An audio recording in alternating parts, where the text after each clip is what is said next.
जय गुरु जी to all the पूरी संगत को मेरे बहुत बहुत प्रणाम और गुरु जी को जय गुरु जी।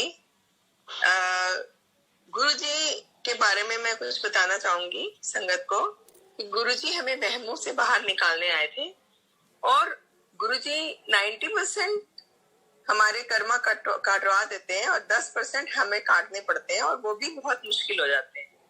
तो मैंने पहले बताया था कि मेरे को कैंसर हुआ 2012 में, तो संगत में से एक आंटी है just like my small sister, वो मेरे साथ कीमोथेरेपी के लिए और मेरा पूरा ट्रीटमेंट कराने के लिए वो हमेशा मेरे साथ रहती थी।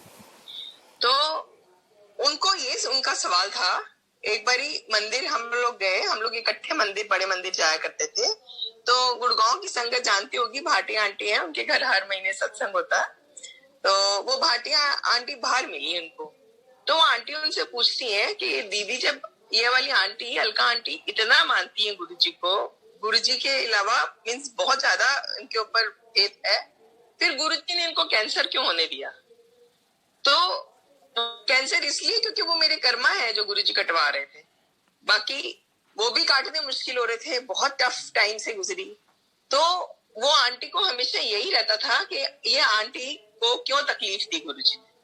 अगर गुरुजी को आप मानते हो तो गुरुजी के साथ जुड़ने के साथ ये नहीं मतलब होता कि गुरुजी हमें कोई कष्ट नहीं आएगा, वो हमें 10% तो काटने पड़ेंगे।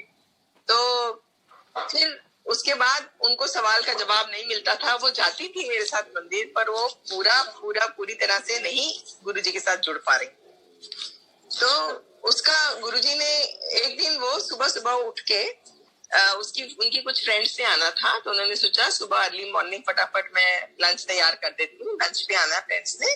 तो उन्होंने खाना बनाना शुरू किया और जब भी किचन में काम करती थी वो गुरुजी के गुरबाणी भजन लगा लिया करती थी। तो उन्होंने अपना भजन लगा लिया और वो सुन रही थी। ऑल ऑफ अ सडन खाना बनाते बनाते भजन बंद हो गए और वो आंटी ने मंत्र जाप करना शुरू कर दिया जोर जोर से और शी केप्ट ऑन कुकिंग। इतनी देर में उनका कुकर इतनी जोर से फटा, चिमनी उड़ के पता नहीं कहाँ गई, गैस का चूल्हा जिसके ऊपर वो उड़ गया, क्या कहते हैं, प्रेशर कुकर उड़ गया। उस प्रेशर कुकर के उड़ने से चने थे उसके अंदर, वो सारे छत के साथ चिपक गए, पूरी की पूरी चिमनी उड़ गई। जो जिसके सामने वो आंखें बंद करके खड़ी हुई थी, गैस का चूल्हा, वो भी बिल्कुल बिट्स एंड पीसेस में टूट गया। एंड घर वालों ने चीखना और चिल्लाना शुरू कर दिया, शोर मचाया, पड़ोसी आ गए, पर वो आंटी को पता ही नहीं चला, आंटी के ऊपर एक छींट नहीं आई।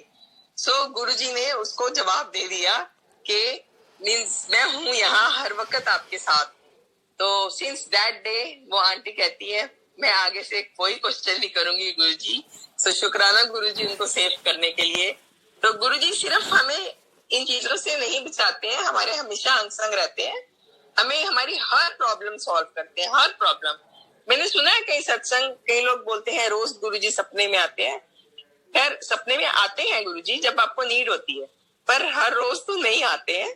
गुरुजी मेरे को आए, मैं बोलूंगी एक बारी सपने, 2 बारी आए सपने में। जब मेरे बेटों की शादी थी, मैं अकेली थी, मेरे अंकल इस काबिल नहीं थे मेरी हेल्प कराने के लिए, बच्चे बाहर थे। तो जब बड़े बेटे की शादी हुई तो मैं एक बस स्टॉप पे घूम रही थी, गुरुजी फिरोजी चोले में आए, गुरुजी ने मेरा हाथ पकड़ा और मैंने कहने ने काबरदी क्यों है, मैं तेरे नाल है। एंड मानिए उसके बाद क्या स्मूथली उसकी शादी हुई एंड बच्चे बिल्कुल बहुत खुश हैं। एंड जब दूसरे बेटे की शादी हुई फिर गुरुजी मेरे सपने में आए। गुरुजी केम इन अ कार विद 3 सरदार, 3 सरदार आए थे और वो 1-2 तो आगे बैठे हुए थे वो, और पीछे गुरुजी, मैं और एक बैठे हुए थे। तो वो पहले सुन रखा किसी ने कि एक बार 3 सरदार आए थे, तो वो ब्रह्मा विष्णु महेश थे। सो मैं यही बिलीव करती हूँ कि गुरुजी उनको लेके मेरे घर के बाहर आए और उन्होंने मेरा हाथ पकड़ा और फिर मुझे बोला कि तू चिंता ना कर, सब ठीक होएगा। एंड वो भी शादी बहुत बढ़िया हुई। सो गुरुजी सब पे ऐसे ही कृपा बनाए और गुरुजी हमारे अंग संग रहते हैं, हमेशा हमारे साथ रहते हैं। एंड संगत जी मैं एक और बात शेयर करना चाहूंगी कि जो भी हम सत्संग सुनाते हैं, कोई भी सुनाता है, ये बिल्कुल हमारे साथ जो बीती हुई है वो ही सुनाते हैं। क्योंकि एक सत्संग करके मैं बाहर गई तो एक आंटी नई जुड़ी थी गुरुजी के साथ, भागी भागी आई मेरे पीछे और मेरे को बोली आंटी एक क्वेरी है। मैंने कहा हाँ जी बताइए। तो वो मेरे को बोली कि क्या आपको मंदिर से स्क्रिप्ट मिलती है जो आप रट के बोलते हैं? So I was shocked to hear that. I said नहीं आंटी, ये हमारे साथ बीत चुका है, हम तभी सुनाते हैं। सो संगत जी, गुरुजी में विश्वास रखिए, उनसे प्यार करिए। गुरुजी कुछ नहीं मांगते हैं, सिर्फ प्यार मांगते हैं, और उनसे जुड़ के रहिए। और ये जितनी भी बातें हैं, अंधविश्वास है, इनसे दूर रहिए और लोगों उनसे डायरेक्ट कनेक्शन बनाइए, लोगों की बातों में मत आइए। जय गुरु जी, शुक्राना।